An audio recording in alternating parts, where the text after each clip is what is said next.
Manassés, olá, Olá, Mano Five. bom dia, bem-vinda à rubrica Olho no Olho. Bom dia, muito obrigada. Acredito que já ouviste falar desta rubrica, não é? Com certeza. Tiveste a oportunidade de acompanhar algumas edições. Sim. Por isso que venho já com frio na barriga. Veja lá o que é que vais fazer, Mano Five. Ok, e o que é que achas, o que é que te oferece dizer com relação a esta rubrica? É bom porque todos nós temos algumas gavetinhas, não é? Que precisamos de algum tipo de estímulo para poder abrir e é de louvar que uma forma como esta, neste caso que o Manfact aqui encontrou para que nós, as pessoas que estamos ao público, a gente possa tirar um bocadinho daquilo que está no nosso interior que muitos não sabem. De certa forma acaba sendo louvável porque é uma forma de sanar alguns mal-entendidos, alguns julgamentos, alguns elogios até, críticas. Então, resumindo, vamos lá ver o que é que vai dar. Porque muitas vezes o público conhece só um lado, não é? Sim, Muitas vezes o lado mais bonito, sim, o lado já todo lapidado, não é? O cristal, o diamante.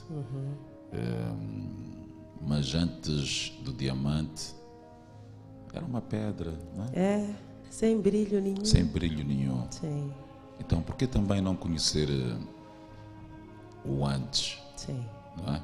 sim, Porque o antes muitas vezes esconde coisas tão bonitas, sim, não é?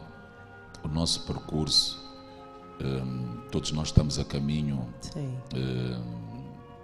todos nós traçamos um destino e temos sonhos e acreditamos que as coisas vão correr de feição, mas durante essa trajetória muita coisa acontece. sim, E quando estamos a viver o presente, olhamos para tudo isso e dizemos que não.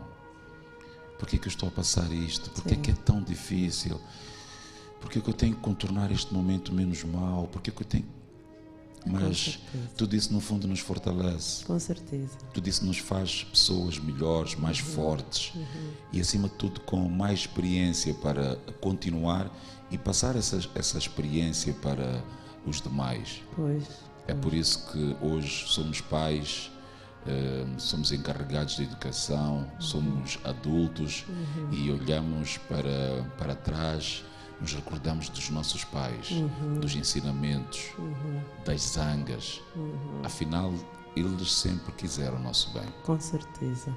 Mas foi preciso, de certa forma, tombarmos para conseguirmos dar valor a muitas palavras que os nossos pais eventualmente diziam que naquela altura nós não dávamos tanto valor assim, não é? Porque há coisas na vida que é só sentindo para conseguir perceber, não é? E, bom, a vida é feita de propósitos, não é?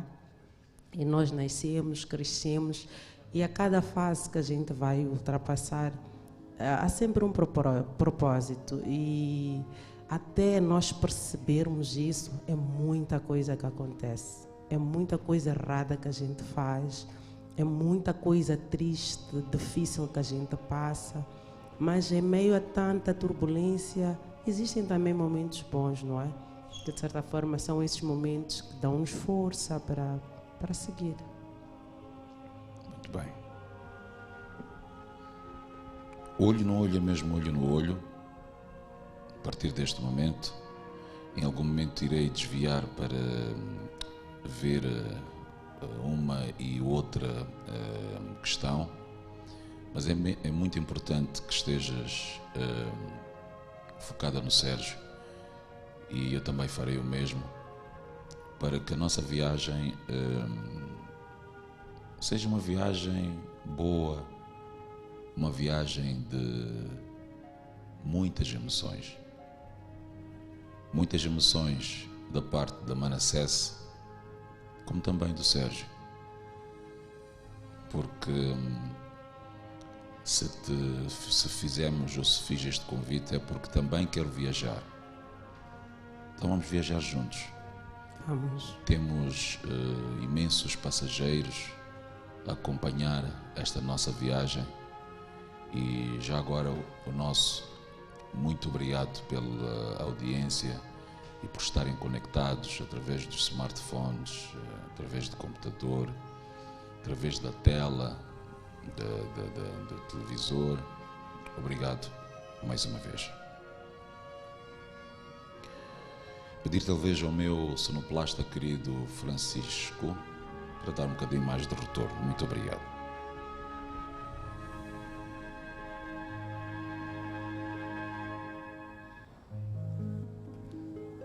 Mais uma vez, bem-vinda. Obrigada. Antes deste boom das redes sociais, da conselheira de família, de casais, que é hoje muito respeitada pelos moçambicanos e não só, porque sei que os palopes também já estão do olho na Manassés. O que é que a Manassés fazia? Bom, eu, sou muito aventureira, não é?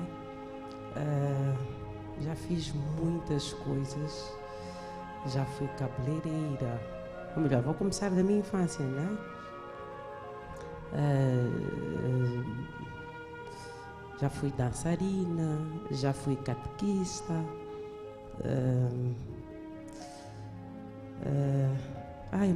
são muitas coisas que eu acho que terias que me perguntar mesmo direcionando para poder descrever, porque é muita coisa que não sei se num espaço como este eu poderia descrever, mas dizer que a minha vida não foi feita de momentos muito tristes, não. Eu tive uma boa infância, não é? Criada com pai e mãe, rodeada de irmãos. Sou praticamente a quarta filha dos meus pais, sendo a primeira menina. E sendo a primeira menina, posso assim dizer que fui cobaia dos meus pais, não é? Porque há sempre alguma coisa nova, é sempre um desafio para os pais poderem educar um filho primogênito, que estou a falar da questão de sexo mesmo. E como menina, pronto, cedo tive que começar também a cuidar dos meus irmãos, ajudar a minha mãe a fazer os domésticos. E a minha mãe sempre foi uma mulher muito dura, difícil. Infelizmente ou felizmente, não sei, mas não fui assim muito amiga dela. Quero acreditar que era por ser a primeira menina mesmo, não é? E isso, por muito tempo eu fui me questionando, mas percebi quando eu me tornei mãe também. Hoje a minha filha, né? A Letícia vai fazer 16 anos e também tenho assim um bocadinho de receio, aquela abertura, não é? Mas por não ter tido este lado muito assim afetivo da minha mãe, quero acreditar que isto fez com que eu me desviasse um bocadinho de determinadas coisas, porque não conversava muito com ela. E ela era muito exigente, meu pai também, muito duro. E naquela altura eu não percebia, não é? Por quê?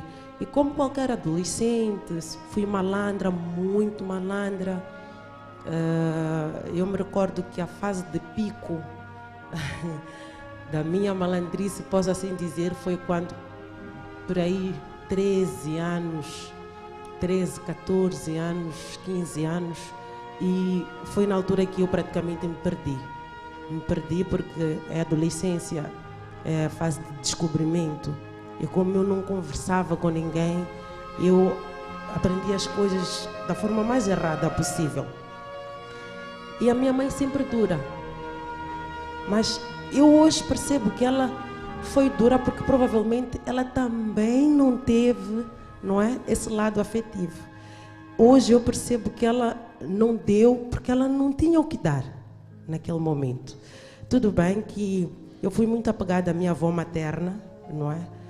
E ela sempre esteve lá, que Deus já tenha, a avó Serafina, sempre esteve lá, mas o lado da minha mãe sempre foi um bocadinho assim, com meio defeito. E não só, porque eu cresci com mãe e madrasta, não é? Então cresci no meio de duas mulheres.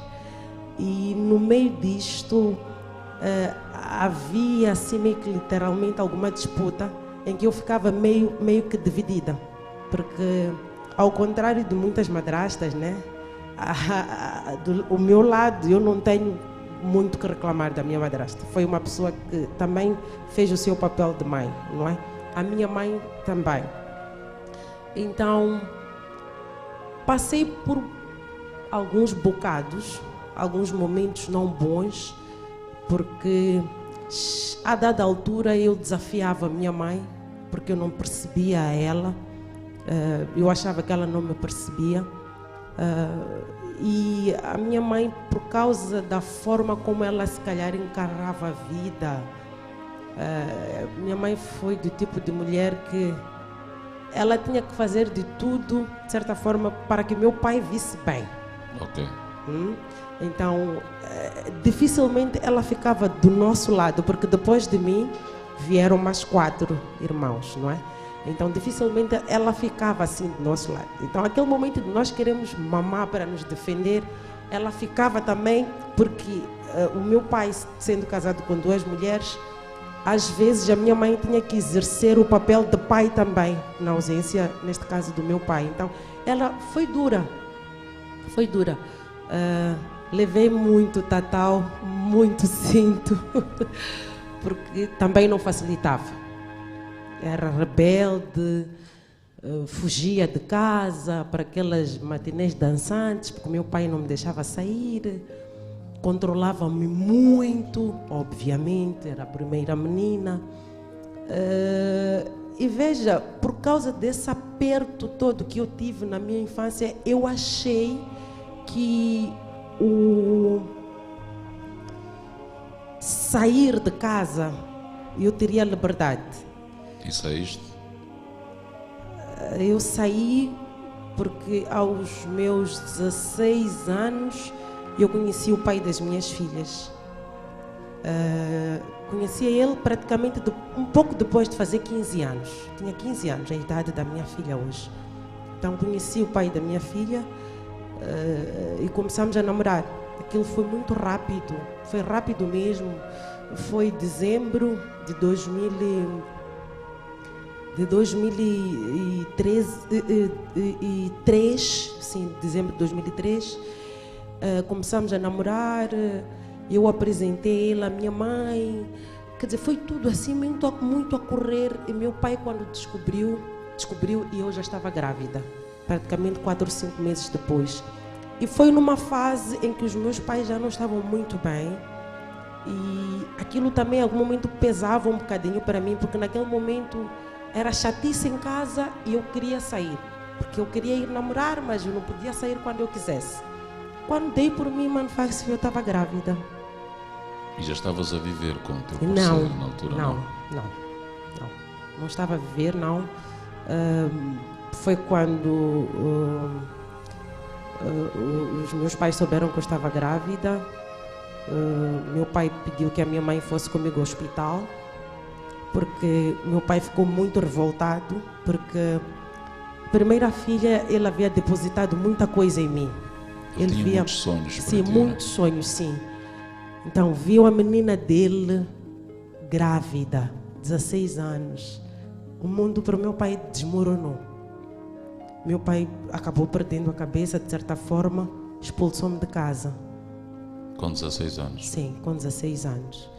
E com 16 anos eu fui viver com o pai das minhas filhas. Ele também, na altura, nós tínhamos diferença de 16 anos. Ele, na altura, estava a começar também a vida por aí, estável. E, bom, tive que sair de casa. Meu pai não queria saber de mim. Foi uma boa experiência? Foi, Foi uma boa experiência, porque eu acho, mano, Faf, que para tudo aquilo que nós vamos fazer existe uma consequência. E não foi por falta de aviso, por parte do meu pai, principalmente, não é? Porque ele sempre foi um pai muito exigente, mas muito presente. Um paizão mesmo. Yeah.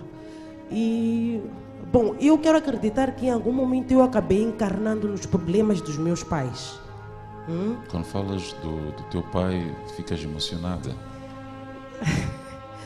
Sim, mas... por quê? Porque...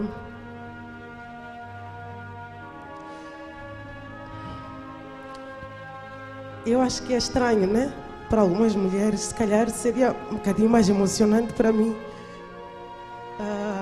Emocionar-me a falar da minha mãe, né? Não que a minha mãe não tenha assim muito... Tem, obviamente, é a minha mãe. Se não fosse por ela, eu não estaria aqui. É a minha mãe. Mas o meu pai, não sei, se calhar aquela lei da atração da natureza mesmo, sexos opostos, né? Ele é um paizão. Ele é um paizão. Até hoje? Sim. Até hoje. É daqueles que estás na maternidade, é aquele que está lá às 6 horas da manhã. É um pai mesmo. É aquele que ensinou-me a usar perfume.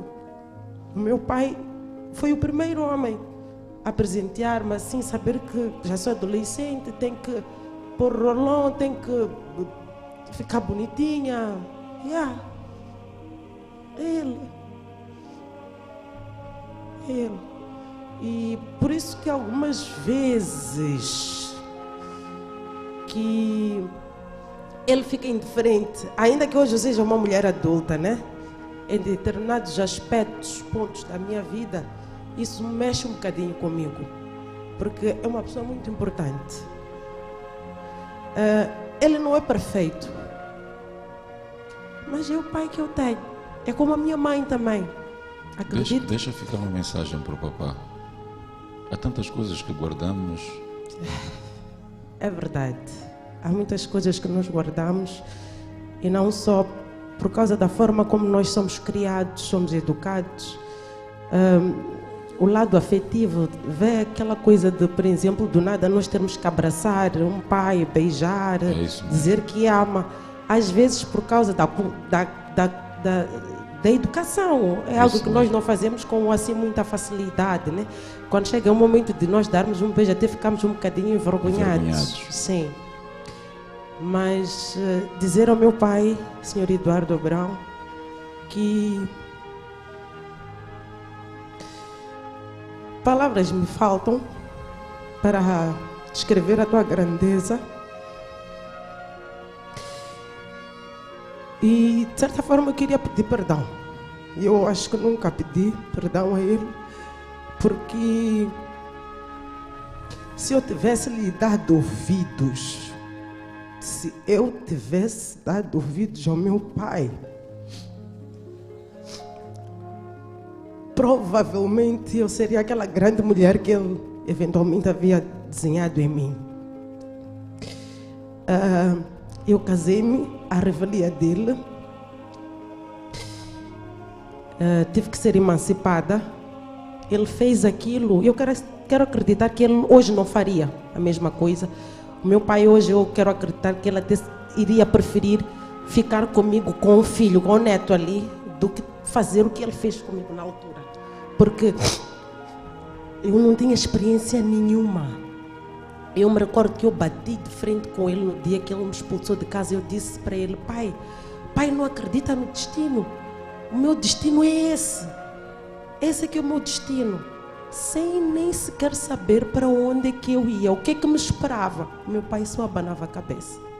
E o meu pai disse: já que estás assim, neste caso grávida, vai, é o que tu queres.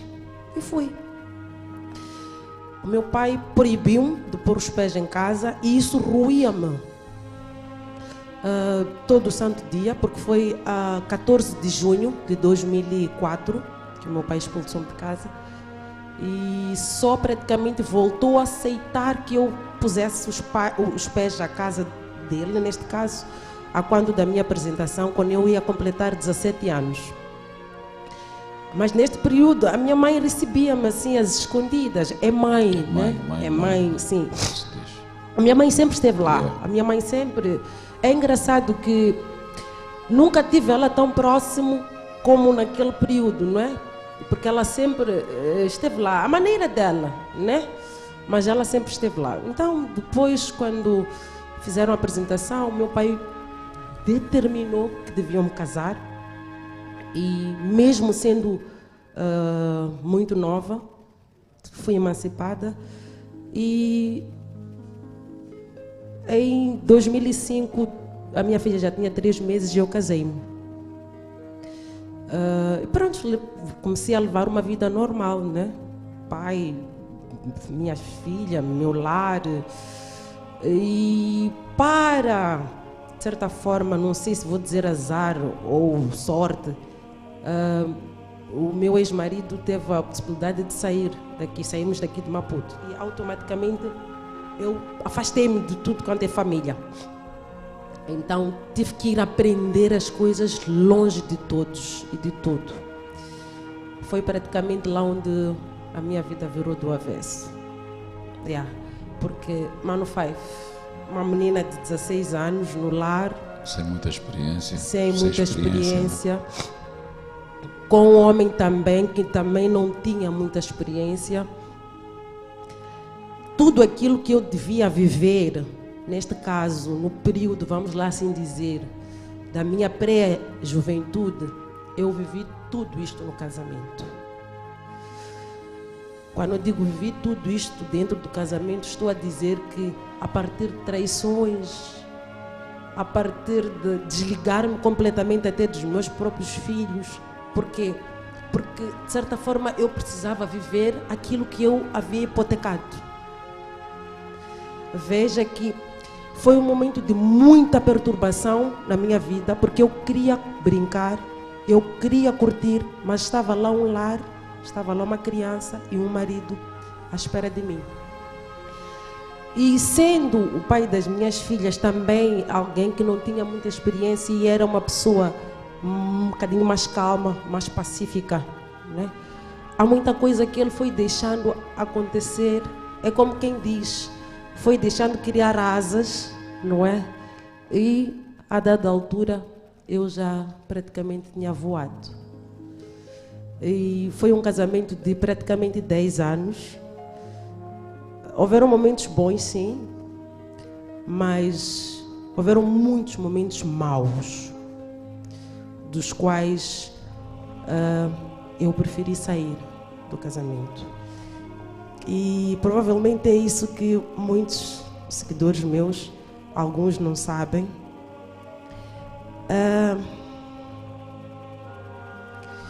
Eu fiz algo que eu não sei se a maior parte das mulheres que sabem, algumas não sabem, algumas julgam, mas quando eu decidi sair do meu primeiro casamento, eu saí com a roupa do corpo e eu deixei as minhas 2 filhas.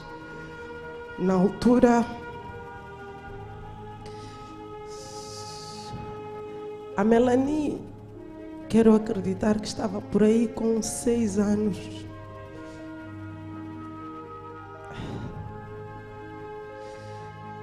E a Letícia, com por aí 10.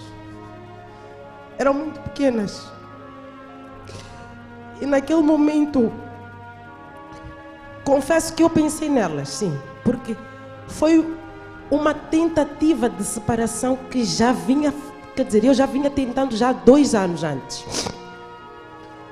Mas recordo-me que uma das vezes que eu vim para cá com as minhas filhas, no momento de pico da minha antiga relação, meu pai sempre foi uma pessoa muito conservadora. Ele olhava para aquilo quando eu dizia: meu pai, eu já não aguento mais, eu já não quero aquele casamento. Meu pai disse: não, volta para o teu lar, é lá onde estão as tuas filhas. Eu me recordo que uma das vezes eu disse ao meu pai: pai, tu queres que eu volte para o lar? Queres que eu volte no caixão? Meu pai: não, volta. Eu voltei, mas eu já não estava feliz. Eu já não estava feliz. Eu tinha uma pessoa ao lado, era pai dos meus filhos, sim, mas eu não tinha como parceiro amigo. Nós praticamente, eu descobri que não tínhamos absolutamente nada a ver um com o outro. E pronto, chegou uma altura que já não dava para mim. Não dava. E eu, quando olhei para trás, eu vi que não tinha feito nada naqueles 8 anos de relação. Não tinha construído nada. Eram só dívidas atrás de dívidas. Eram só inícios, tentativas de estudar, que eu não conseguia. Veja que eu, quando entrei para aquele casamento, estava a fazer a 10ª classe. Fiz a 11ª, fiz a 12ª. Mas depois disso, fiz várias tentativas de engrenar em várias universidades. Começava o primeiro ano, sempre desistia, porque eu não estava concentrada para aquilo. Eu não estava para aquilo. Então, eu olhei para as minhas filhas. Na altura eu vivia com a minha irmã. A minha irmã assistiu de perto, porque eu estava fora, estava no norte do país, no Niassa. A minha irmã vivia lá. A minha irmã chegou e eu disse para ela: Cacá, eu já não aguento. A minha irmã disse: mana, vai. E ela já estava no lar, lá. E eu disse: tu vais tomar conta das tuas sobrinhas? Ela disse: mana, vou. Por quê? Foi uma coincidência de muitas coisas, porque a minha mãe acabava também de sair de casa. A minha mãe também passou por muitas coisas. E ela também decidiu sair e tentar fazer a vida dela. E eu também decido, que ele coincidiu. Eu disse que eu ia embora. Eu olhei para as minhas filhas. O meu ex-marido era uma pessoa muito bem posicionada financeiramente, de certa forma. Mas não havia equilíbrio nenhum em nós, nenhum mesmo. E eu pensei: eu vou levar essas meninas para onde? Estão habituadas, estão numa casa confortável, estão habituadas a motorista todo dia, estão habituadas a comer do bom e do melhor todo santo dia. Tem um pai presente, porque ainda que entre eu e o pai das minhas filhas não houvesse essa compatibilidade, ele sempre foi uma pessoa presente. Um pai, nota 1000.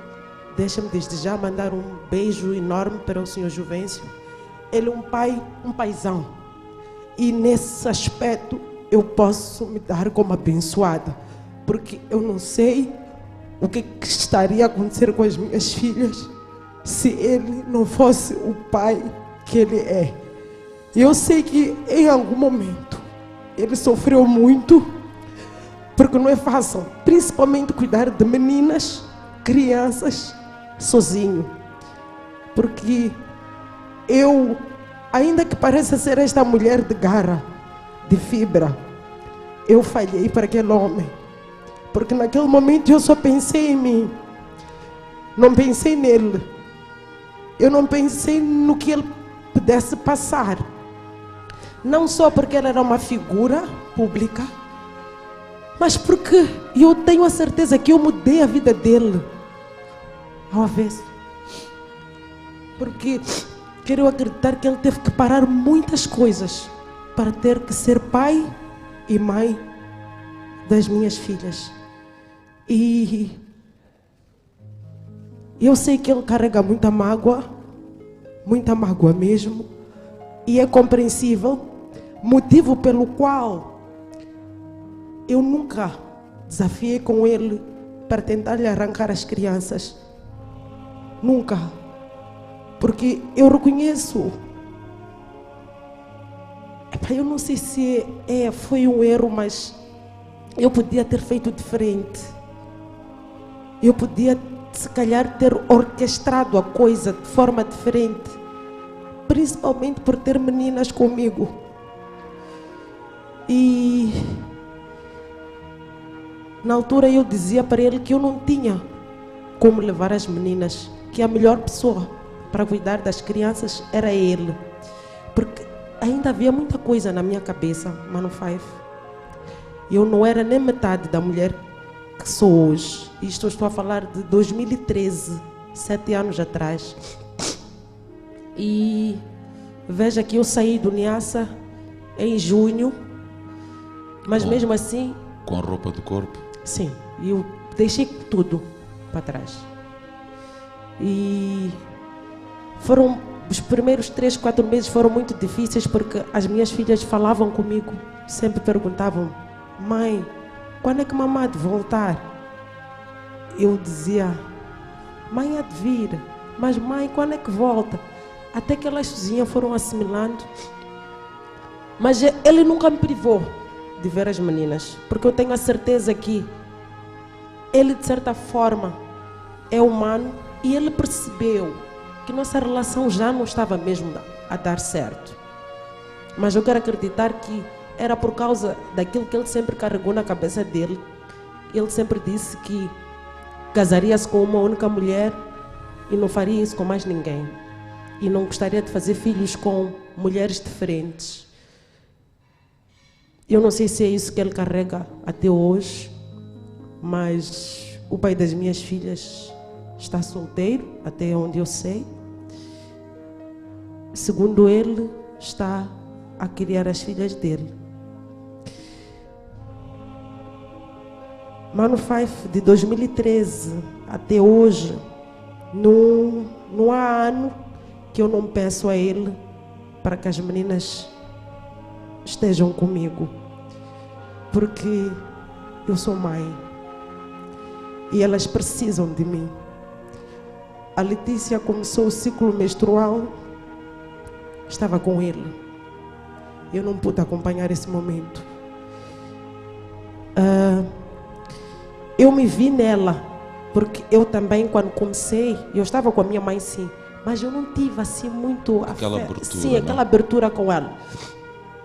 Então eu sempre tento puxar nelas, quer dizer, eu tento fazer o máximo para que elas não sintam essa distância. Mas em algum momento, Mano Five, eu sei que é uma fatura que um dia eu hei de pagar. As minhas filhas estão a crescer longe de mim e elas todos os anos praticamente vêm ter. A vontade delas agora, como nunca, é de vir viver com a mãe.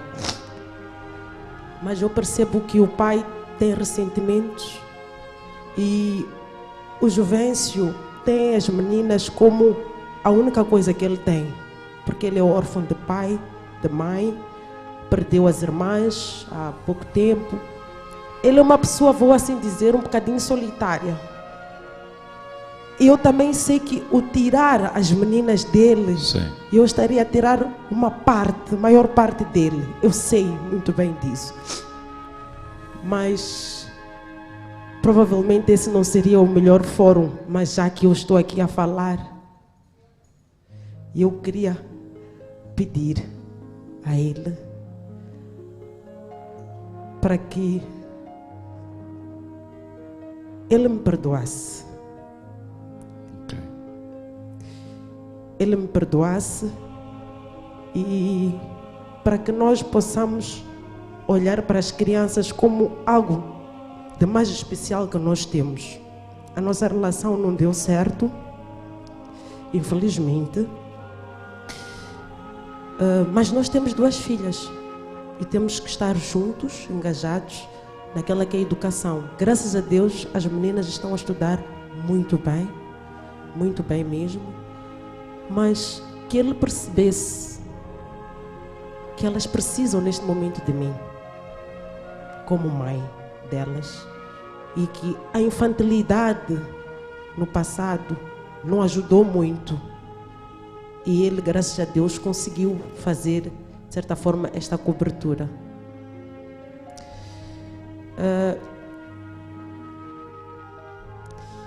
Tirando isso, Mano Five, tirando todos esses momentos difíceis, que eu até resumi, não tem como hoje eu não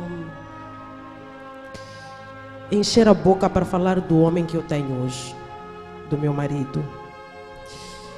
A nossa história não começou assim como uma história de grande exemplo. Ok. Porque eu me juntei a ele logo a seguir, depois de ter me separado do pai das minhas filhas. Foi mesmo automático? 100% automático. Não é porque é alguém que eu vinha tendo uma relação extraconjugal já há muito tempo, não. Mas ele surgiu num momento de pico, já de saída. Praticamente, acho que quase nos faltavam uma ou 2 semanas para eu sair. E acredita, Mano Five, que quando eu saí do Niassa, nem ele sabia que eu estava a sair para nunca mais voltar. Porque nem ele, provavelmente, esperava que eu me tornaria a esposa dele. Muito menos eu contava que ele se tornaria meu marido. O Max. O Max, sim. Mas estivemos juntos sempre. Não foi fácil. Viemos para aqui, para Maputo.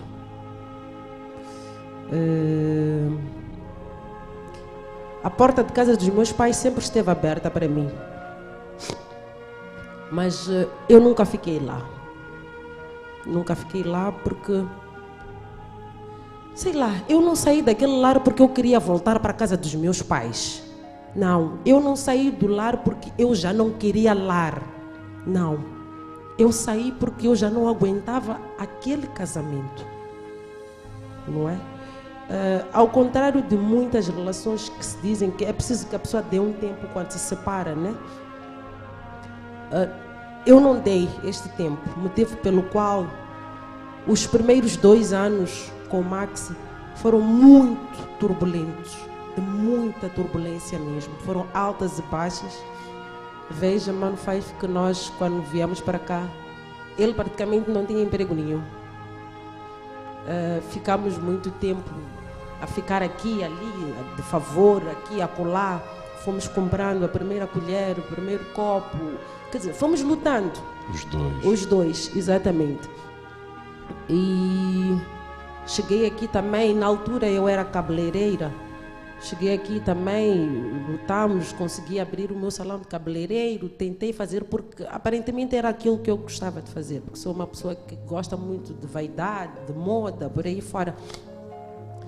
Mas não deu certo, deixei ficar para trás.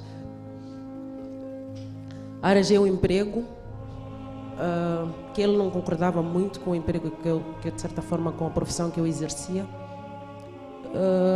Depois de 1, 2 anos deixei. Foi quando do nada eu comecei a fazer os vídeos. Ok. Do nada mesmo, assim esporadicamente. Veja, Mano Five, que eu fui muito malandra até conhecer o Max. Max veio para me tornar a mulher que eu sou hoje.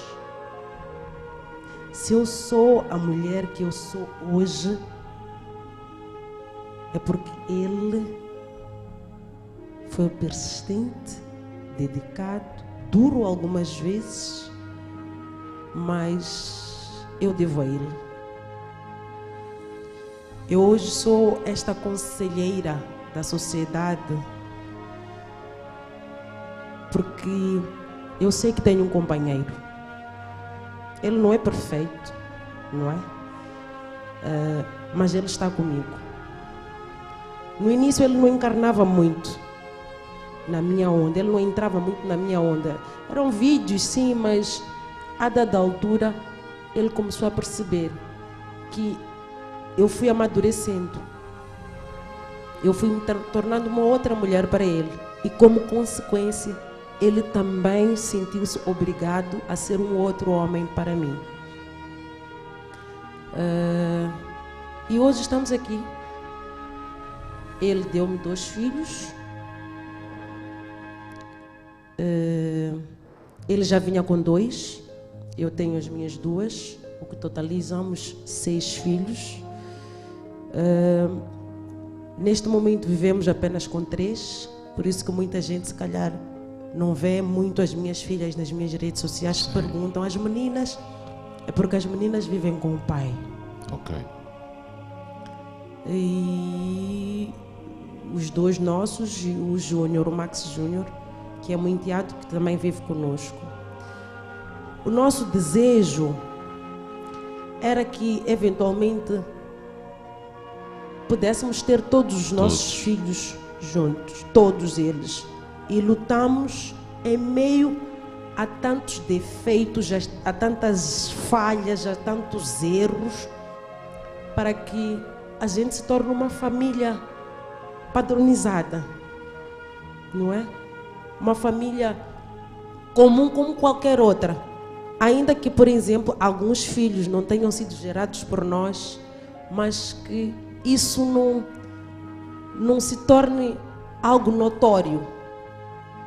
E eu quero acreditar que nós estamos num bom caminho. E prontos. Agradecer a ele, agradecer aos meus pais.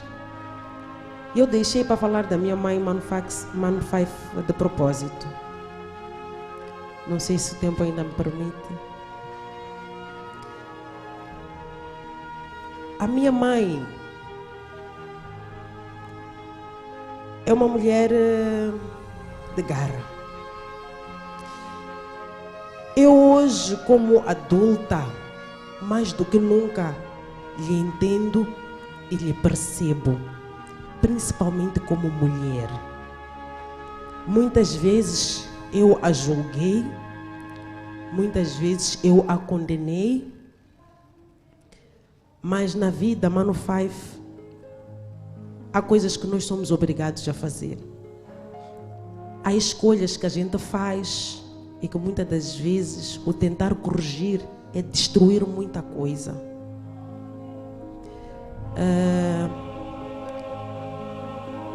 A minha mãe hoje praticamente está afastada de todos nós, filhos. Como é que ela se chama? Margarida Ntimbane. Deve estar a ver o programa, de certeza. Não sei, ela é enfermeira. Ok. Não sei, deve estar a trabalhar. Algumas palavras também para ela. Sim.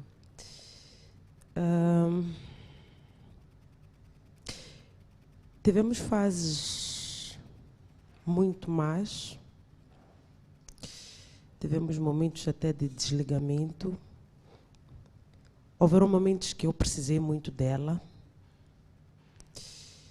E que ela não esteve. Hoje não me importa julgar. Porque não é isso que eventualmente há de melhorar a nossa relação. Não temos assim uma relação muito aplausível, uma relação de mãe para filha muito bonita. Mas eu acho que nunca é tarde para que cada uma de nós possa rever o seu lado. Cabe a mim, como filha, honrar a minha mãe, porque é minha mãe. Defeituosa ou não, é a minha mãe, não haverá outra.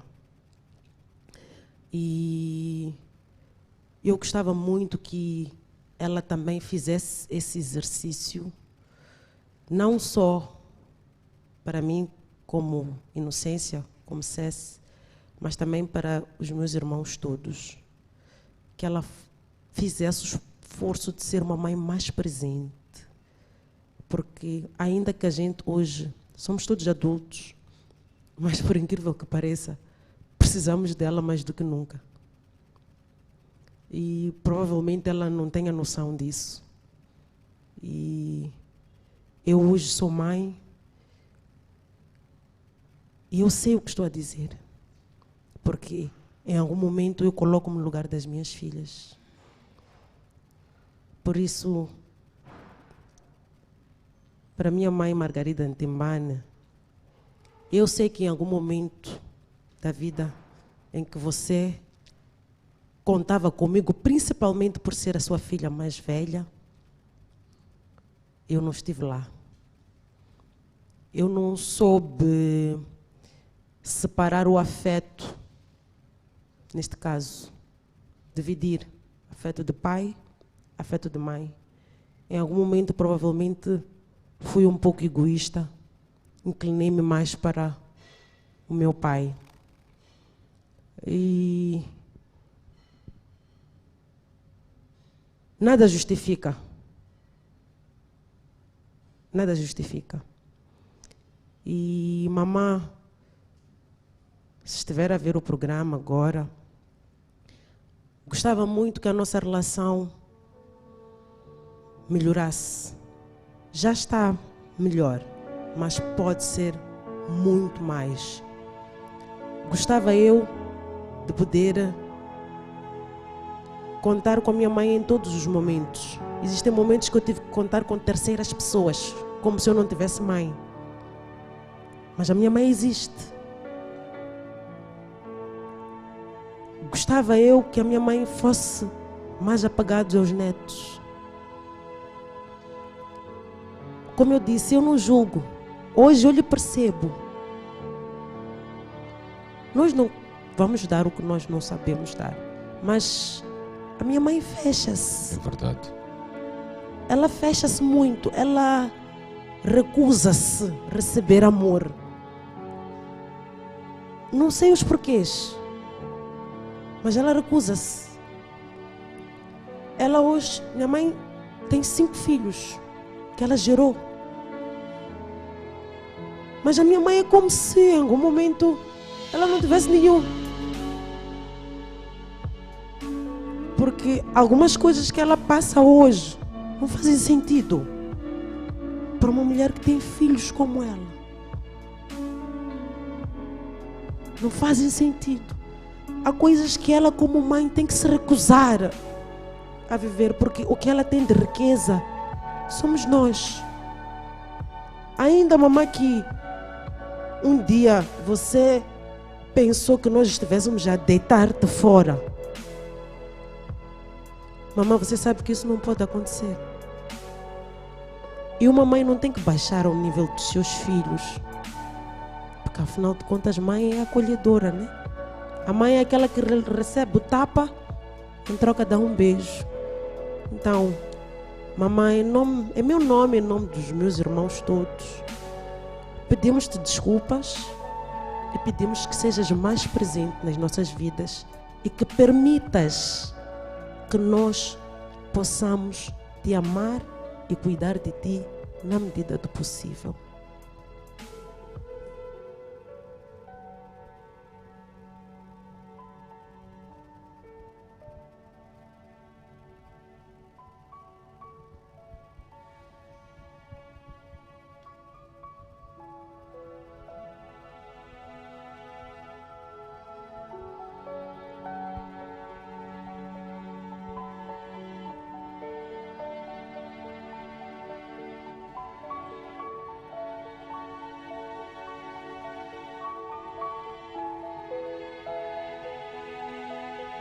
Nós cobiçamos muito. Já agora eu vou desabafar. Nós falamos entre irmãos como cobiçamos as outras famílias. Aquelas mulheres que podem contar com a mãe para ir deixar os filhos. Aquelas mulheres que a mãe está ali. Aquelas famílias que até disputam a atenção dos pais. Aquelas mulheres que gingam para encher a boca, para dizer: eu tenho mãe, porque a minha mãe é isto, porque a minha mãe é assados, fritos e cozidos. Nós não fazemos não porque nós não temos mãe, não. Mas porque talvez em algum momento somos ingratos, porque talvez em algum momento exigimos muita perfeição dela. Mas também acho que é porque ela, é isso que eu disse, ela tem medo de amar. Ela tem medo de ser amada. Eu acho que é aquilo que disseste. podemos dar o que não... Sim. Sim. Não sabemos. Sim. Sim. A gente vê outras famílias, nós pensamos que as outras famílias são perfeitas. Mas é preciso perceber que por detrás de cada família existe uma história que é preciso respeitar e aceitar. Eu cresci no meio de pai, mãe e madrasta. Hoje a minha mãe está a levar a vida dela. O meu pai também. Quer dizer, vivemos assim, mas ainda que não seja aquela família que eventualmente eu sonhei, mas tentamos fazer o possível para estarmos bem, para estarmos mais unidos. Meu pai tem lutado para tentar equilibrar, porque não é fácil gerir filhos de mães diferentes. Não é fácil ter que gerir filhos que foram criados por suas mães, cada qual dois no meio de guerra. Então, ele tem sido um pilar na nossa família. E que, ainda que uma e outra vez ele cometa gafes, nós hoje percebemos que, como somos crescidos, somos também chamados já a dizer alguma palavra. Papai, isto não. Papai, isto nós não concordamos. A nossa mãe também. Mãe, isto não. Isto assados fritos e cozidos. Mas eu sou grata. Sou grata, por isso que eu disse no início. Eu não tive uma infância triste, não. Uma infância bonita. Bonita mesmo. De festas, de convívios. Alegria, né? Alegria, sim. Sim, muito, muito mesmo. Tivemos uma infância. Tivemos, sim. E há muitas coisas que hoje eu percebo que se passava na minha casa, né? Com a minha mãe. Hoje eu já percebo, era por causa disso. A mamãe comportava-se assim por causa disso. Aquela situação de, quer dizer, ter um homem com duas mulheres, né? Hoje eu recuo no tempo, lembro-me das vezes que a minha mãe chorava. Porque preparávamos a mesa. Porque a minha mãe sempre foi caprichosa. E esse lado eu aprendi dela. Mulher prendada é a minha mãe. É a minha mãe. Mulher chapita, flexível, é a minha mãe. E isso eu aprendi com ela. Mulher que gosta de cuidar do lar, gosta de cuidar dos seus, de certa forma, é a minha mãe. E eu me lembro que preparava jantar, almoço, várias vezes. Tínhamos que sentar, porque tínhamos que esperar o meu pai e ele não aparecer. É tão automático o Mano Five como o tempo volta. E eu comento às vezes com meus irmãos, lembram-se vocês, no aniversário do Dudu, meu irmão mais novo, que ficámos preparados de fato de banhos e tudo. Chegou uma altura que era da moda, sentar na Costa de Sol, almoçar ali, esteiras. Ficámos das 10 até as 17 horas. À espera, com fato de banhos, porque tínhamos que esperar o carro. Meu pai não apareceu. E a minha mãe, o que fazia? Ela entrava no quarto, trancava-se. Mãe, está a descansar. Ela depois saía com olhos totalmente vermelhos. Nós não percebíamos que ela estava, eventualmente, porque estava a chorar. Até que chegou a altura que ela mesma disse que já não queria aquela vida, né? Ela decidiu sair, separaram-se por motivos deles. Tiveram problemas, eles, que não acho que faz sentido aqui mencionar. E pronto, a vida segue. Hoje, Mano Five, eu quando apareço nas câmeras a falar para as pessoas, para os casados, para os ainda a namorarem, para dizer que por essa via não vale a pena, melhor por esta. Alguns acham que eu estou a julgar porque se calhar eu quero transmitir a super mulher, a mulher bonita, a mulher muito feliz, muito bem casada. Não que eu não esteja bem casada, estou, sim, graças a Deus.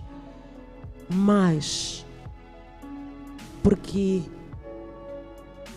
eu vivi coisas não muito boas. Algumas delas eu senti na própria pele. Eu quando digo às mulheres respeitem-se, valorizem-se. Algumas não me percebem. Quando eu digo a algumas mulheres, trair não vale a pena, alguns não me percebem. Pensam que eu estou ultrapassada, estou atrasada. Eu nasci numa família em que a minha mãe é a segunda. Eu vi o sofrimento da minha mãe. Eu sei o que é isso. Tenho irmãos que cresceram assim. Por isso que eu disse que meu pai é um pilar. É um exemplo porque ele sempre esteve lá. Sempre esteve lá. Mas e a minha mãe, o que é que ela passou? Que esperanças é que ela teve a vida toda? Eu já fui casada. Eu já traí. Eu já fui amante. Eu já vivi muitas coisas. Já menti. Não vale a pena. Nós temos que ser pessoas que aceitamos a nossa condição de vida. Não é possível nós conseguirmos ter tudo nesta vida. Não. Mas a partir do momento que nós carregamos a gratidão conosco, nós chegamos longe. Mano Five, eu quando me juntei com o Max, muitos desdenharam da minha relação. Porque provavelmente ele não é um grande doutor, não é aquele homem padronizado e tal, um exemplo. Quando te separaste, não foi? Sim, quando eu me separei. As pessoas te criticaram. Sim. Por estares com o Mano Max. Sim, muito. Muito. Atual teu esposo, não é? Sim, muito.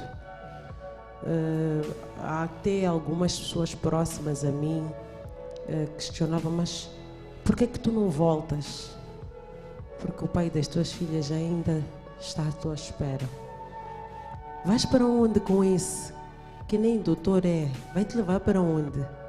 Que tipo de futuro é que tu esperas? Quando eu tive o meu primeiro filho, foi a gota d'água. É aí onde está a tua desgraça. E aquilo coincidia porque a dada altura, eu e ele também não nos entendíamos muito bem. Mas eu hoje percebo que estávamos no processo de nos moldarmos, né?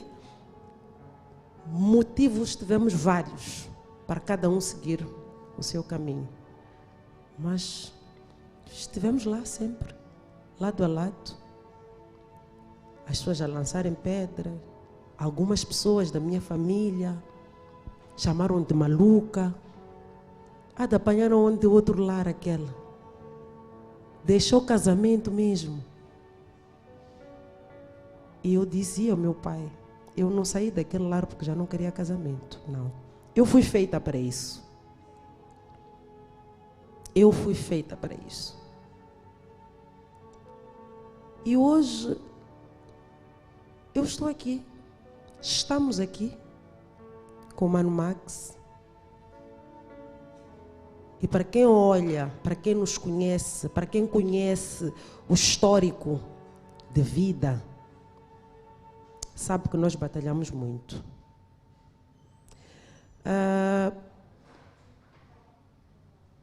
Os meus pais já aprenderam a respeitar a minha escolha, que é o Mano Max, ainda que não seja o padrão de genro que eles provavelmente sonharam um dia, mas aprenderam a respeitar, porque quero acreditar que eu também contribuí muito para isso. Hoje eles respeitam. Hoje, com a graça de Deus, nós nos casamos.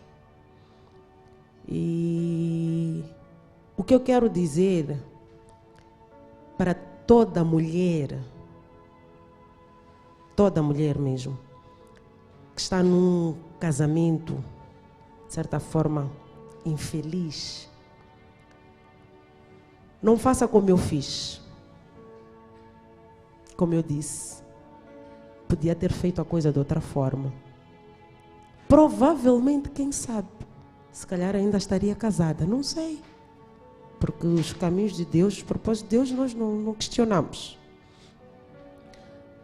Mas casamento é bom, sim, muito bom. Mas nós temos que lutar para fazer essa máquina andar. E vale a pena quando tu tens alguém que também está ali para si. E o meu marido, Mano Max, ele está para mim. Muitos desdenharam, gozaram a ele, chamaram-lhe de matreco, chamam-lhe até hoje. Você está maluco? Estás a ver isso que a tua mulher está a fazer? Está a fazer o quê? O que é isso que ela anda a falar aí nas redes sociais? É para segurar lá a tua mulher. É para, estás a ver, está a arranjar-me problemas. Meu marido chegou a dizer às pessoas, se eu é que filmo ela, eu é que filmo ela. Então, ele acreditou, acredita em mim. Hoje eu sou conselheira, veja que não vou dizer que eu esperava que eu chegasse ao nível que estou hoje. Não esperava. Estou também surpresa. Porque começou na brincadeira, hoje sou esta pessoa que está a edificar lares. E é muita gente que está a sair de casamentos tóxicos. É muita gente que está a ver de que não, ainda existe esperança. Deixa-me lutar. Restauram. São muitas famílias que estão cada vez mais sólidas e que digo que a pessoa que está a tirar mais ganho de tudo isto sou eu mesma. Porque a cada dia que eu fico em frente da tela para falar, eu falo e eu estou a aprender. E o meu trabalho exige muito de mim, não como esposa, mas como filha em primeiro lugar dos meus pais, como mãe, como nora, como esposa, como irmã, como prima, no geral. Isso exige de mim uma pessoa melhor. Mano Fife, todos nós cometemos erros e vamos cometer todo o santo dia, mas a nossa luta tem que ser essa: pegar nisto, tentar melhorar até onde possível, não é? Então, se porventura existe alguém da minha família, particularmente, quando falo família, falo minha e do meu esposo, que esteja magoado comigo por alguma coisa. Existem coisas que a gente faz às vezes porque cada um de nós carrega a sua educação, hábitos e costumes. Eu posso, se calhar, ter um certo tipo de comportamento que, se calhar, para si não é normal. Então, o que eu acho que as pessoas, se calhar, têm que aprender a fazer é aprender a aceitar as pessoas como elas são. Só assim é que nós poderíamos caminhar juntos. Respeitar, não é? Respeitar, sim, senhora. Aceitar, respeitar e aprendermos a cultivar o amor. Só assim. Só assim. Hoje, eu tenho uma família, repito, hoje eu tenho uma família. Ontem eu destruí uma. Eu não me orgulho de dizer isso. Mas hoje eu tenho uma família. Eu luto dia após dia para tentar erguer esta mesma família. E eu só peço discernimento, sabedoria a Deus, para que, lado a lado com o meu marido, a gente possa, de certa forma, fazer valer isso. Não só para nós, como para a sociedade no geral. Sentes que as pessoas estão de olho em ti? As pessoas estão de olho em nós, neste caso em mim e no meu marido. As pessoas tentam lançar cascas de banana para ver se a gente vai escorregar. Não que a gente não possa escorregar. Podemos escorregar, sim, senhora. Mas não olhem para nós como pessoas que estão aqui a querer aparecer, a se embelezar. Não. Não. As pessoas vivem cansando o meu marido. Eu tenho conhecimento disso. Sim. Para provar a mim, provavelmente, que ele não é nada daquilo. Para provar a mim que se calhar é um homem que me está a iludir. Mas, é o homem que eu escolhi para mim. Ainda que me traga um homem enfeitado. Estou cega. É aquele homem que eu escolhi para mim. Para mim é um caminho sem volta. É aquele ou é aquele. E eu espero que assim ele esteja a olhar para mim. Então, ainda que as pessoas tentem especular, as pessoas falam, as pessoas são livres de falar. Mas cabe a nós saber de onde que nós viemos e para onde nós vamos. O que mais te doeu ler, ouvir ou escutar da tua pessoa? São muitas coisas que as pessoas falam. Muitas coisas que as pessoas falam. As pessoas especulam que não tem nada a fazer na vida, decidiu abrir boca e acha que com isso pode ganhar dinheiro. Está a querer dinheiro, tirar dinheiro às pessoas a todo custo. As pessoas falam que eu não sou nada daquilo que eu falo. Doeu-me mais quando vi uma das notícias depois do meu casamento, que casou-se, essa abandonou filhas, abandonou crianças. Doeu-me, porque era verdade. Mas é verdade, doeu. Mas provavelmente as pessoas não sabem os porquês. Por isso que eu disse, as pessoas são livres, porque as pessoas vão falar mediante aquilo que estão a ver. As pessoas falam mediante aquilo que a gente transmite-as. Não é assim? E eu particularmente estou a tentar lutar para transmitir o lado bom para as pessoas, porque é esse lado que conta.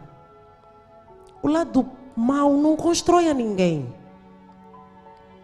Imagina, mano, se a cada discussão que eu tivesse com meu marido, eu pegasse no telefone e eu começasse a filmar.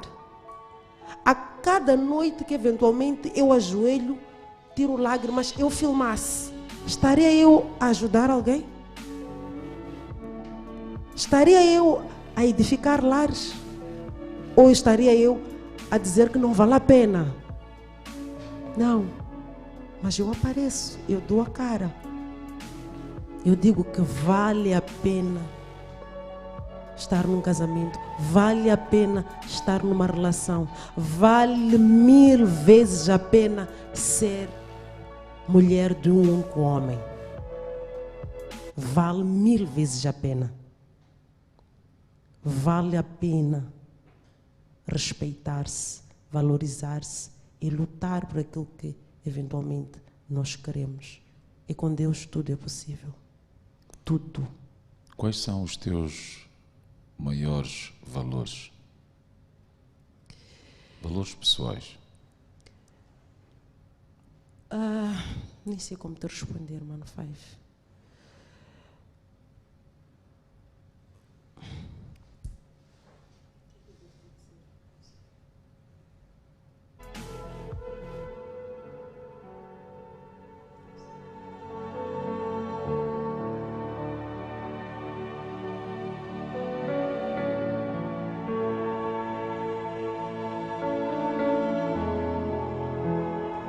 Eu prezo muito família, não é?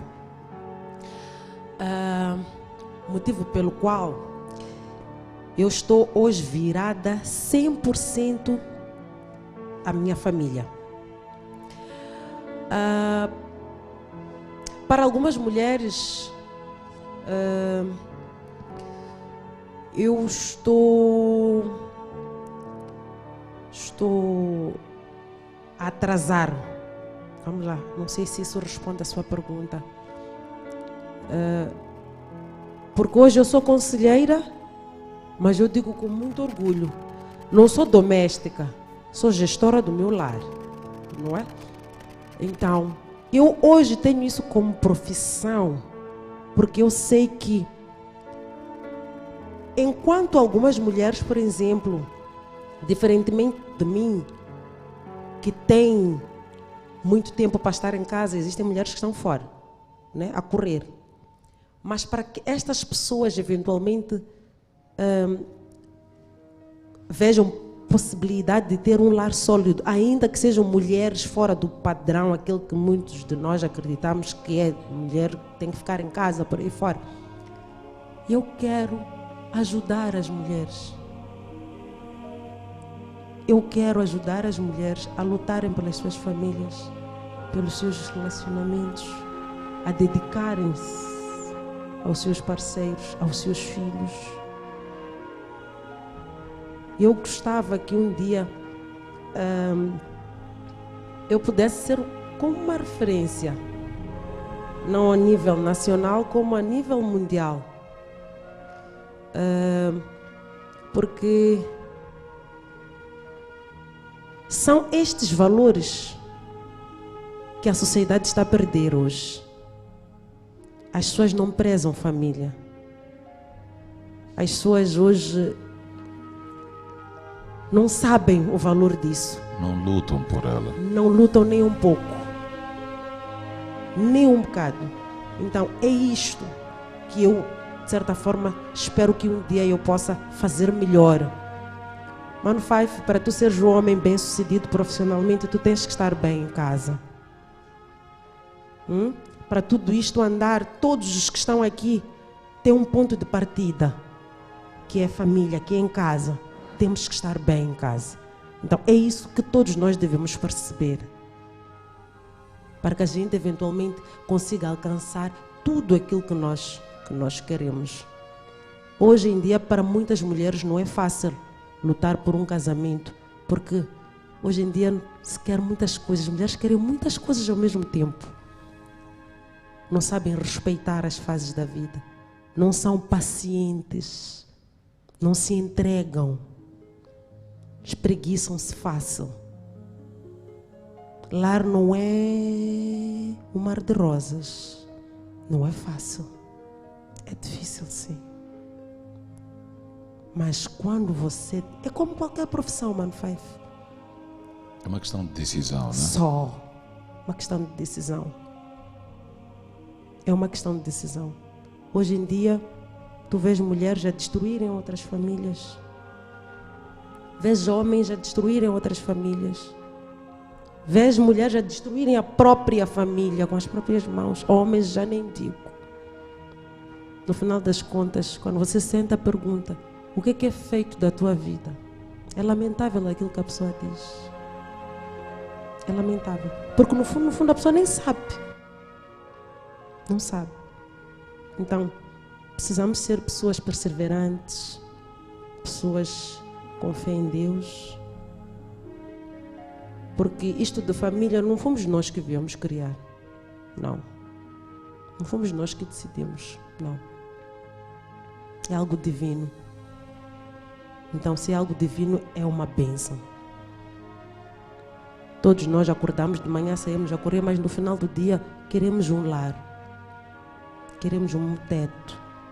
Então, é isso que as pessoas precisam perceber.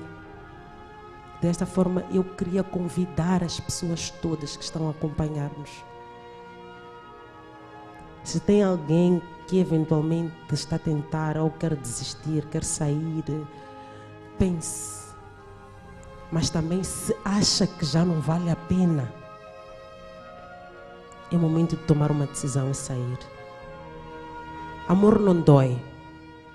Casamento não dói. Casamento não é sofrimento, é felicidade, sim senhora. Porque ainda que você esteja solteiro, você não ri todos os dias à toa. É verdade. Então, é preciso as pessoas abraçarem mais as suas famílias, darem mais valor a isto. A família. Sim. Manassés, para quem só agora se ligou à TV Miramar, eu aconselho logo que terminar o programa, a ver o vídeo do princípio, para entender e compreender melhor quem é a verdadeira Manassés. Eu, em particular, como apresentador de programa e como colocando também como telespectador, hoje te entendo melhor. Hoje percebo as tuas lutas. Hoje percebo porque é que és uma comunicadora. Hoje percebo porque é que és uma conselheira, porque é que és conselheira. O teu passado, de certa forma, te moldou para aquilo que tu és hoje. Então, olha, força. Não desistas. Estás a fazer a tua parte, mesmo com inúmeras dificuldades. Tens uma família, tens os teus esposos, tens os teus filhos. Muita coisa aconteceu, está a acontecer e vai acontecer. Deixaste ficar aqui durante a nossa conversa inúmeras lições. Reconheceste que falhaste em algum momento e que os outros também falharam, mas também mostraste aqui gratidão também por essas pessoas e por vários momentos. Infelizmente já não posso falar mais, já não podemos falar mais. Parabéns. Obrigada. E muita força. Foi um prazer conhecer um pouco da tua história, desde a infância até esta parte. Obrigada. Estamos juntos.